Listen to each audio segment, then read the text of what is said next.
In our next Critics' Choice Showcase selection is in the monologue category.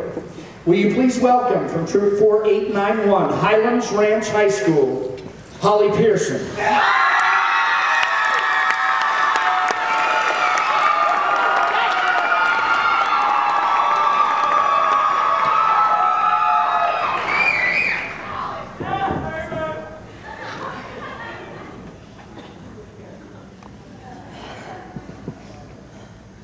Hi, my name is Holly Pearson. I am from Highlands Ranch High School, Troop 4891, and I'll be performing a monologue from the play Defying Gravity by Jane Anderson.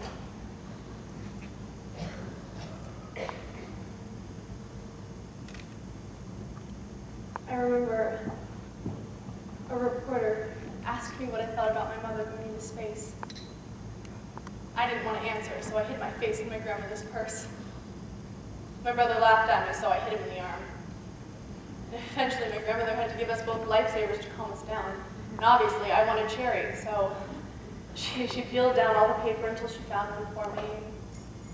I put it in my pocket for later. Then my mother came and stood by us while she talked to the reporters, and she let me hold her hand. I played with her wedding ring, and I was so proud I was one of the few people she let touch her hand. Then she showed the reporters some things she was taking into space. She had a journal, and in the journal was a bookmark that I made for her. It had stars, and I drew a rocket, and Saturn with the rings on it. And I even sealed it together with 2 pieces of wax paper to protect it from the gamma rays. And then she showed something her class had made her that she was also taking up, and I was jealous, and I wanted to give her something else. So I took out the lifesaver. It was fuzzy from the lint in my pocket. And when she talked to the reporter, I tried to make the lifesaver as presentable as I could, and I even told myself that if I didn't make the lifesaver presentable, my mother wouldn't come back. Then my mother, she crouched down next to me. And I touched the padding of her blue spacesuit. And she looked so beautiful. And suddenly, I couldn't grasp that this was the same woman who sliced a banana on my granola every morning. You know, my grandmother kept saying, "Say goodbye, honey, say goodbye to your mother," but all I could do was just hold out this lifesaver that was sticky from the sweat in my hand. She took it, and I knew that everything was going to be all right. You know, I watched my mother's ship take off, and I remember I saw it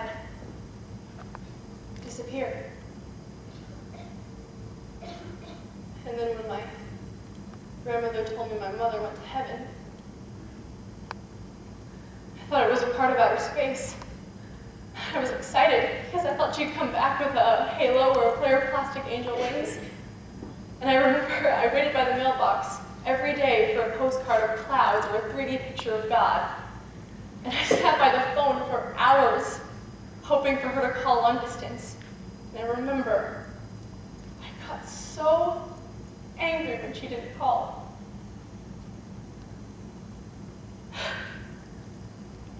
I told my father that I hated her for being away so long, but he kept saying that she'd perished in the rock. I said, "That's not true, she's alive. She probably just found another family she liked better."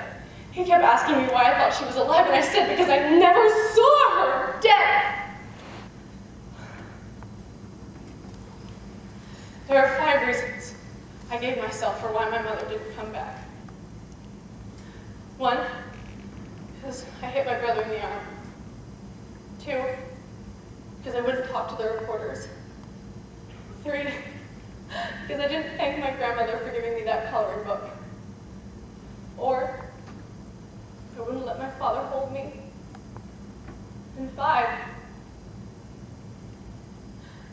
I didn't get all the lint off of that lifesaver. Thank you.